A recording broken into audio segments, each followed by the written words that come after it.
February 2026, the United States kills Iran's supreme leader. 900 airstrikes, Air Force shredded, Navy sunk, total military victory. 4 weeks later, oil hits $126. Dubai is evacuated and the dead leader's son sends one message: the strait stays closed. This is how the strongest military on earth won a war it couldn't afford to finish. The plan was simple, elegant. Even the Americans called it decapitation. You kill the leader, the regime collapses. Everyone goes home. It worked on Saddam. It's the playbook. Don't fix what isn't broken. At 6 o'clock a.m., Israeli jets hit Khamenei's compound in Tehran. The supreme leader, his daughter, his son-in-law, his grandchildren gone. Within hours, the US and Israel had struck over 900 targets. Nuclear sites, missile launchers, radar installations, command centers. We have achieved decisive military superiority across all domains. And technically, yeah.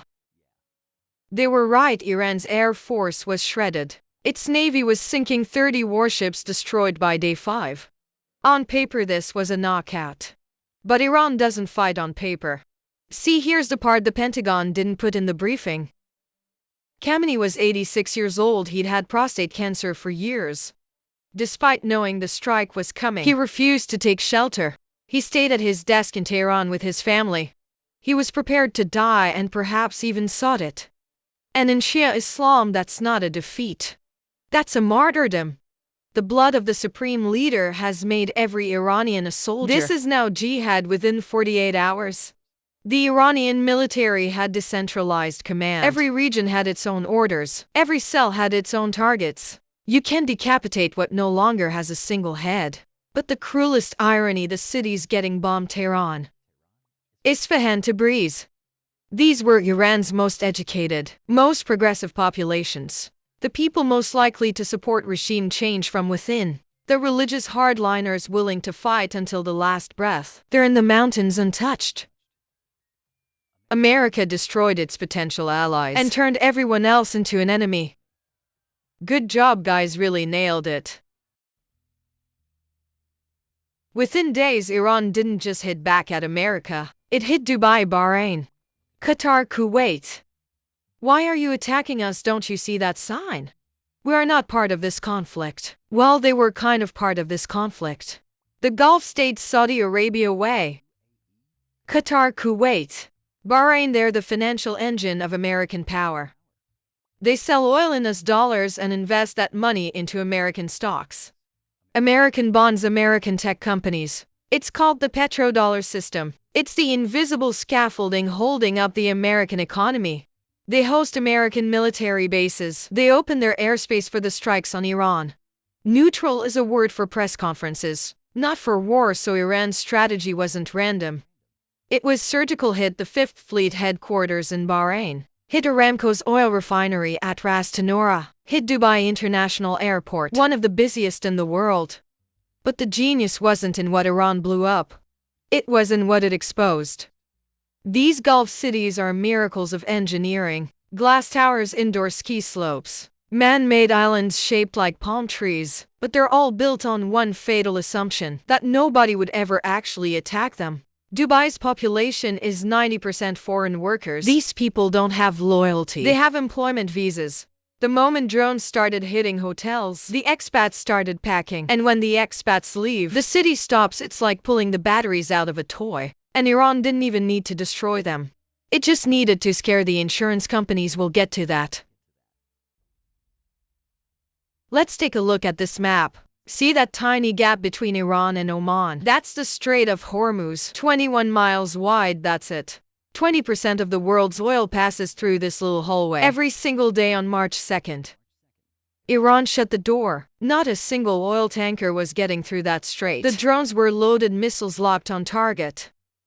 All it took was one press and the ship quickly became history. To consolidate your history, you can use Chat Elm by Abacus.ai. Right now, your AI workflows are scattered across too many tabs, and you're likely paying multiple $20 AI subscriptions. Chat Elm by Abacus.ai fixes this by putting every top-tier model into one single dashboard. I'm talking about ChatGPT 5.2. Gemini 3 Pro, Claude 4.5, and DeepSeek all in one place. You don't even have to choose a route. Elm Navigator automatically picks the best model for your specific prompt. But it goes way beyond just chatting. You can chat with large PDFs, generate professional PowerPoint presentations, and even use the Abacus AI agent to build full apps and websites from scratch.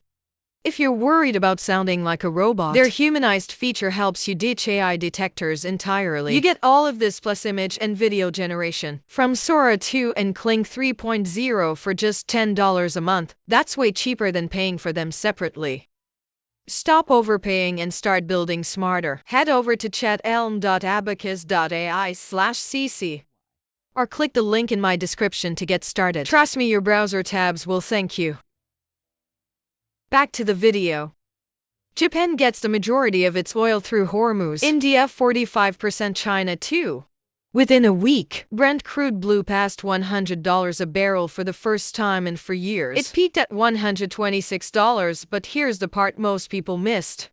The strait doesn't just carry oil out of the Gulf. It carries everything else in food, medicine, industrial supplies. When the strait closed, oil stopped flowing to the world and food stopped flowing to the Gulf.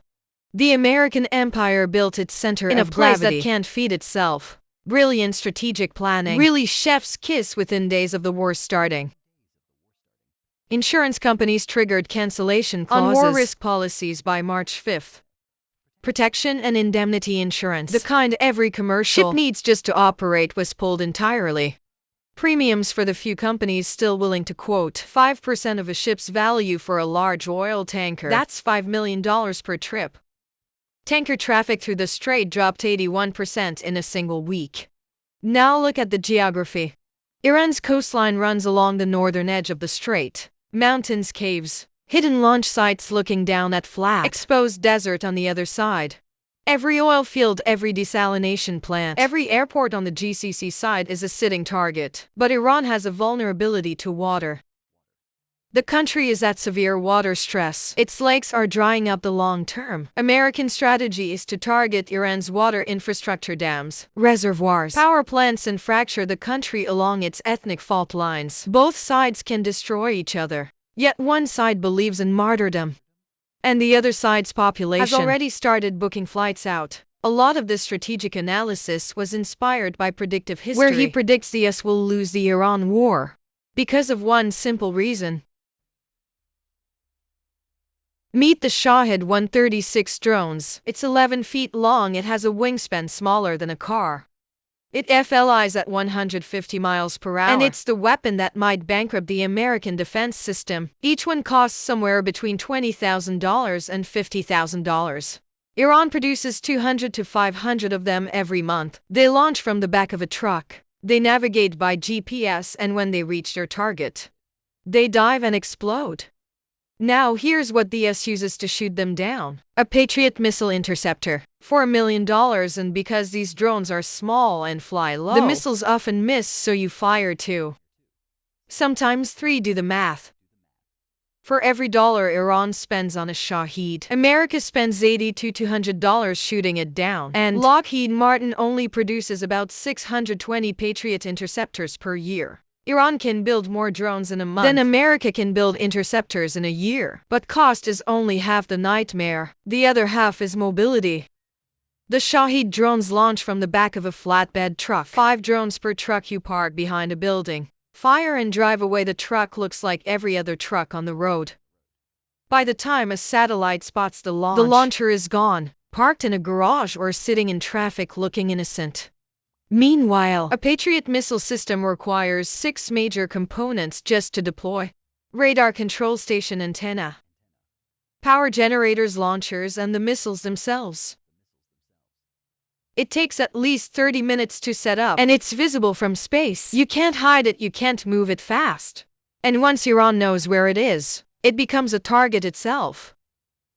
The American military wasn't built for this. It was built for the Cold War, where the whole point was to never actually fight. You just build the scariest, most expensive weapons possible and hope the other side blinks. Like a bodybuilder who's never been in a real fight. Terrifying to look at. But throw him in a cage with a scrappy fighter half his size, and suddenly all those muscles don't mean much. Because the defense industry itself profits from expensive weapons, not effective ones. A $50,000 drone interceptor doesn't make anyone a billionaire. A $4 million missile does. Then came the final twist. 3 weeks into the war, with oil spiraling and the global economy screaming, Trump did the unthinkable. He threatened to bomb Iran's energy infrastructure unless they reopen the strait. A classic big talk move, yet Iran didn't flinch. So Trump pivoted and claimed he was doing productive talks with Iran. Iran's foreign ministry responded, "It's all a lie, there are no talks." And then Trump postponed the strikes entirely. 5-day pause, markets surged. Oil dropped, but nothing changed on the ground. For weeks in Iran has a new supreme leader. Mustafa Khamenei, the dead leader's son. He hasn't appeared on camera. Some say he was wounded in the same strike that killed his father. But his first written message was clear. The street stays closed, the war continues. We will avenge every drop of blood. The regime didn't collapse. It consolidated. The URG is running the country now. And the senior Arab officials watching from the sidelines are saying the quiet part out loud. They're highly ideological. They're ready to die, and that's the real problem. America can't walk away, because if it does, the Gulf states lose faith in American protection forever. The petrodollar system starts to crack. The empire admits it was a bluff all along. But it can't stay either, because every day this war continues. America spends millions shooting down drones that cost less than a mid-range sedan, and it watches the global economy bleed from a wound it inflicted on itself.